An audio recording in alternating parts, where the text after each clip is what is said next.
Welcome to ILTV's Insider. I'm Aaron Porras, and today the new coalition is at another crossroads, and this time over the controversial family reunification bill, but more specifically on the section of the bill that prevents this law from extending to Palestinians who marry Israelis. The bill is intended to allow non-Jewish Israeli citizens to extend citizenship to their spouses. But in 2003, an amendment to the bill was passed preventing Arab Israelis from extending citizenship to their Palestinian spouses in the West Bank and Gaza. The argument being that individuals were abusing the law to import terrorist operatives. And every year since, the law has been renewed. That is, until now. Supporters of the bill are now split between the coalition and the opposition. And while pressuring the opposition to put national security first and vote in favor of the renewal, the opposition is vowing to vote against it in hopes of embarrassing the new unity government. Meanwhile, critics of the bill say that it's racist to begin with and prevents Palestinians from legitimately unifying their families. And many of these critics are now partners in the new Bennett-Lapid coalition. So in efforts to come up with a compromise before the deadline to renew, the coalition is deciding for now to simply delay the vote. The question is what will happen when the day finally comes. Joining us to discuss is attorney for the International Legal Forum, Russell Shalev, and Jessica Montel, Executive Director for Hamoked, the Center for Defense of the Individual. Thank you both so much for being with us. Now, Russell, I'm actually going to start with you. Tell me a little bit about this law and its history, please. So this law is an amendment to the Israeli citizenship bill that prevents residents from enemy countries, so Palestinians from Judea, Samaria, Gaza, Iranians, Lebanese, Syrians, and Iraqis, from gaining Israeli citizenship through marriage to Israeli citizens. During the Second Intifada, there were widespread attempts by terrorist organizations to recruit Palestinian spouses of Israeli Arab citizens to carry out terrorist attacks. Hundreds of Palestinians have received Israeli citizenship through marriage with Israeli citizens, and there's no parallel case worldwide of allowing mass immigration of enemy citizens during wartime. So I just wanted to say the bill came directly after a terrorist attack in Haifa in March 2002, which killed 15 people, carried out by a suicide bomber who received Israeli ID through family reunification. And according to the Israeli Justice Ministry, the law is the direct result of 23 murderous terrorist attacks carried out by Palestinians, by Palestinian residents who received Israeli citizenship through marriage to Israeli citizens. So Jessica, when you hear some of these facts and the groundwork that went into this bill, how do you respond, especially looking back now from today?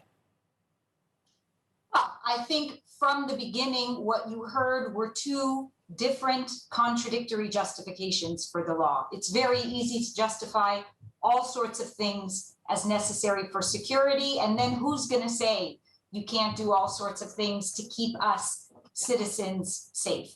But right from the beginning, you also heard the demographic justifications for the law. And now in these past few days of negotiations about passing the renewal, you also hear both sorts of justifications. So right away, I think we need to be suspicious of these very dire warnings about the security dangers of this law, when we know that half the time what they're talking about are demographic considerations. They don't want more Arabs having any legal status in the country. And I hope we can all agree that that is a completely prohibited reason to be passing laws determining who citizens of the country can live with and submit applications for family unification with. I mean, the idea that a democracy is making calculations about the rights of citizens based on demographic considerations is blatantly racist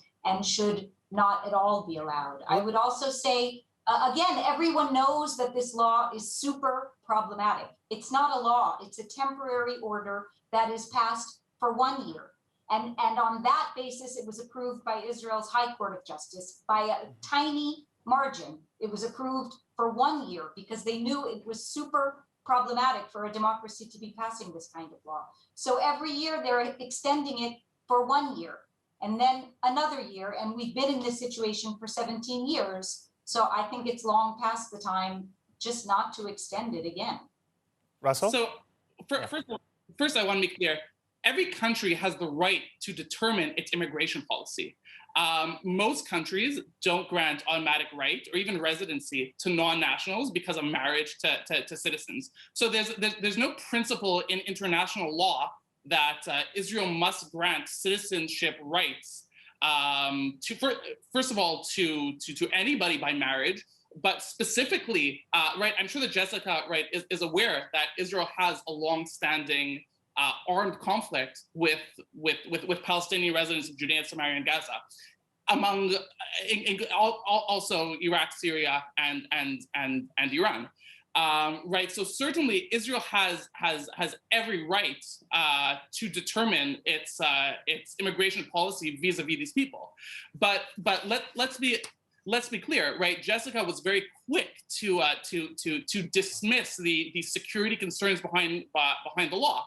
But right, in May 2017, at a Knesset Foreign Affairs and Defense Committee hearing, right, Israeli officials revealed that from 2001 to 2017, 49 Palestinians used their legal status in Israel to carry out terrorist attacks. And it doesn't just go to the first generation of Palestinians who received citizenship. Right, in November 2017. Sergeant Ron Kukia was stabbed waiting for the bus in Arad. Investigations revealed that the two terrorists who murdered him were second generation to Palestinian parents who received citizenship through marriage. Similarly, in February 2018, Itamar Ben Gal was murdered in Ariel by terrorist Urjit from Yafo, similarly second generation. So, I mean, it just seems natural that the state of Israel has every right to regulate who is coming in, especially when they're coming in from a hostile population. Okay, so let me tell you the secret about this law. It doesn't prevent them from coming in. In fact, they are here. What the law, again, because it was so problematic when it was passed in the beginning, it has been, let's say, watered down over the years. The current situation is these people, spouses of citizens or residents of Israel, receive stay permits from the military. Instead of any kind of legal status, they have a stay permit that has to be renewed every year or two. So they're physically present inside Israel or East Jerusalem. And again, the overwhelming majority of the victims of this policy. I am a legal aid office. I run a legal aid office in East Jerusalem. We are helping hundreds of families every year who are the victims of this policy. East Jerusalem families who just married a man or woman, who married somebody who lives just down the road. But the way that the municipal boundary has been drawn in Jerusalem means that one of them is a Jerusalemite and the other of them is a West Banker. You have 9,000 families like that in Jerusalem. It's not that they're prohibited from being here. They're here. They're just denied social residency rights. They're just living in a constant state of limbo that they have to renew these stay permits every year. So again, the security justification is false. Also, with any sort of family unification process, a citizen of Israel who marries somebody from Europe or the United States, they're also going through a very rigorous security check, and people are denied upgrades of family unification, Europeans and Americans, because of those security checks. So the same thing is being done with Palestinians. Again, now under this current law, it's just a much more, let's say, humiliating and tenuous status. It is not keeping people out of Israel. Okay, right. So Jessica, right, has said that the law doesn't serve a security purpose, but the fact is that Israeli security officials have long supported this law. Before this law was passed, right, terrorists who abused this law abused their Israeli identification papers to bring Palestinians from Judea and Samaria, wave them through checkpoints to bring them into Israel to carry out terrorist attacks. So the fact that those people may be able to physically live in Israel is irrelevant, right? They don't have the Israeli ID to go quickly through checkpoints and security checks. The security officials, right, oppose individualized checks for Palestinian spouses. They believe that it's ineffective, it's too cost prohibitive, and also the recruitment attempts from Palestinian terrorist organizations only happen after spouses receive Israeli citizenship. So again, I think we need to make a distinction between two different things. You have, of course, Israel has security concerns. Of course, Israel has to take measures to protect its population. Even that is not a blank check. Of course, we would agree that there are limits on what you can do, even to be advancing security objectives, collective punishment of an entire population, racial profiling of an entire population is dangerous, 2.5 million people under Israeli control, to define that as an enemy that we are waging a war with. Again, civilians living under the rule of the Israeli military is not an accurate description of events. So even when it comes to security measures, there are limits in what can be done to be advancing clear, legitimate security needs of keeping us safe.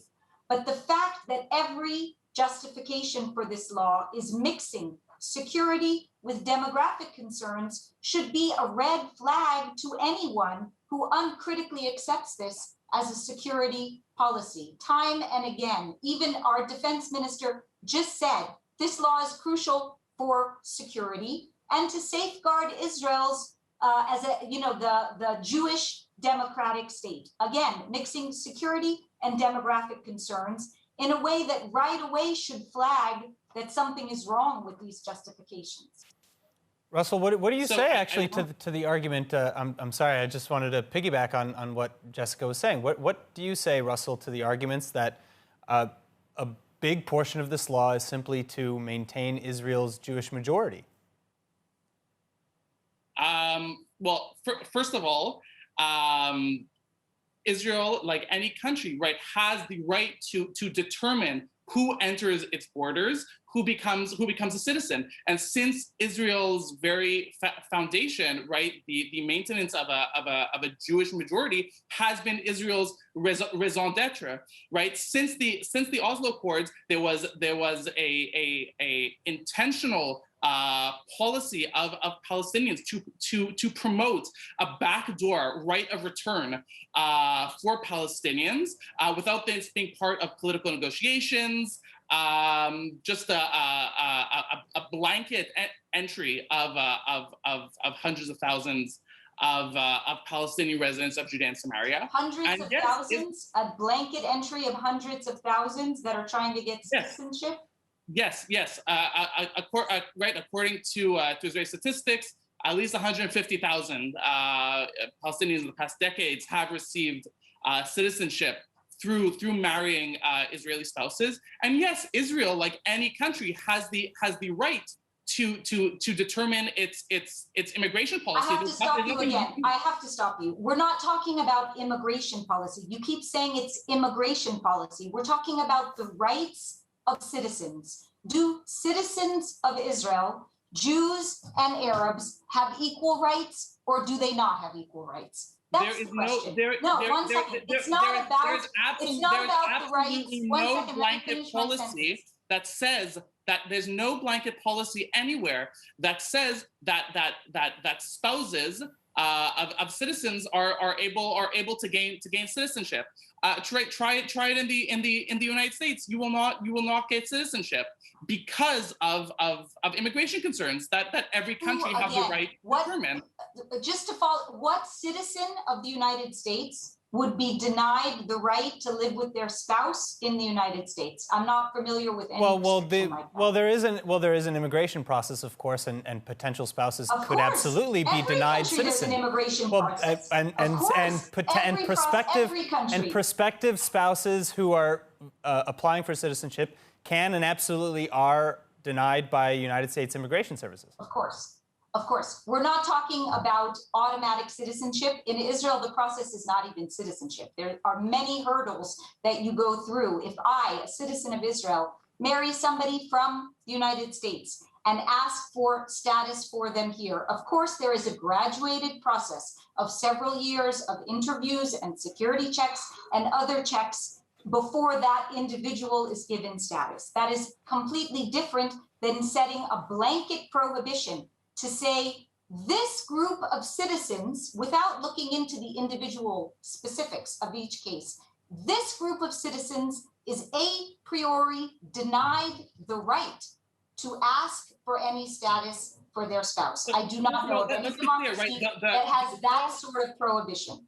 The law is ethnically neutral, right? It applies equally. Yes. If you wanted to marry a Palestinian from Ramallah, you would also have problems. But we know that that's not the case. Neither does it apply. Neither does it apply necessarily to Palestinians or to Arabs. It applies to Palestinian residents of Judea, Samaria, and Gaza. A group that, yes, Israel, that has been waging a violent war against Israel for decades. I don't know of any parallel of any country that would be allowing mass migration of hostile residents of an enemy entity. You are talking as if we're talking about a foreign country 1,000 miles away. As you know very well, we can walk to occupied territory. You have Israeli citizens living in occupied territory. Jews cannot walk to Palestinian areas. Those who do though are met with violence, are met with lynches. So no, Jews cannot walk to Ramallah, to Jericho. My experience is very different. My experience is very different. But the point being, we are talking about the rights of citizens of the country and residents of the country, because again, and there is a lot of fear mongering about this population that we're talking about. Just to give you some numbers, we're talking about 10,000 people. It's 9,300 that are living with these stay permits, another 3,500 that have the A5 visas where they've frozen any upgrade of them. So about a little over 10,000 people. It's not, a huge population. It's a population that every year is being subjected to this very thorough security checks. Any sort of upgrade of their status would be contingent on these security checks. So I think, again, to be phrasing this whole problem in this panic-like situation. Of course, the Israeli military is in control of this entire territory, the West Bank, all of the areas, and has a very close cooperation with the Palestinian Authority. The Israeli military will tell you that their best partner in fighting terrorism is the Palestinian Authority. To be phrasing it as if we are at war with a hostile enemy country, we are ruling over a civilian population. And again, the largest group of victims of this policy are Jerusalem Palestinians who have married somebody just down the road, because we have put up all of these distinctions between Palestinians with this color ID card and Palestinians with that color ID card to be determining who is allowed to fall in love and get married and live safely in their home. I also want to flag that you have children with no legal status, because the law also applies. Children from the age of 14 are also banned from obtaining any status because of this law. I want to see if there's maybe, I'm sorry to cut you off, but I want to see if there's maybe some sort of compromise that we could agree upon. Is there, say, Russell, for example, in similar to the United States, since you brought that example earlier, a immigration quota, you could say, that, as Jessica suggested, would be based very heavily on contingent on security checks and regular checkups and intelligence to determine the applicant's connections to any sort of terrorist entity. Is that out of the realm of possibility? So, right, I'm not a Knesset member, neither am I a member of government, right? Speculatively. No, but the point here is that, right, all of us come up with certain potential solutions, right? This is the solution that the government has come up with. The solution that security officials support, based on their professional judgment. So I mean, neither is my point to necessarily say that the law is good or that it's bad. But this is just a regular piece of immigration policy that, like any government, right, Israel has the right to pass, and there's nothing discriminatory, there's nothing malicious about this law. Again, just to reiterate, if that were the case, it would be passed as law. It's not law. It's a temporary order valid for 1 year, because they know that it would be completely illegitimate to be passing such a law that discriminates against certain Israeli citizens. If it were a completely legitimate immigration policy, the Israeli High Court of Justice, in an extended panel, would not have approved it with the tiniest majority solely for 1 year. Everybody knows it's super problematic. There's no reason to feign innocence that this is not a blatantly discriminatory policy. Yes, it prevents anyone from marrying a Palestinian from Jenin and getting status with them. But we know who actually marries a Palestinian from Jenin, and it is Arab citizens of Israel and residents of East Jerusalem that where these marriages are common, where they have social and familial connections with these people, fall in love and want to get married. All right. With that, unfortunately, I do have to end it. Thank you so much, Jessica Montel and Russell Shalev, for joining us. It was a pleasure to have you both. I'm Aaron Porras, and please, everybody watching, tune in next time on Insider for more on everything Israel.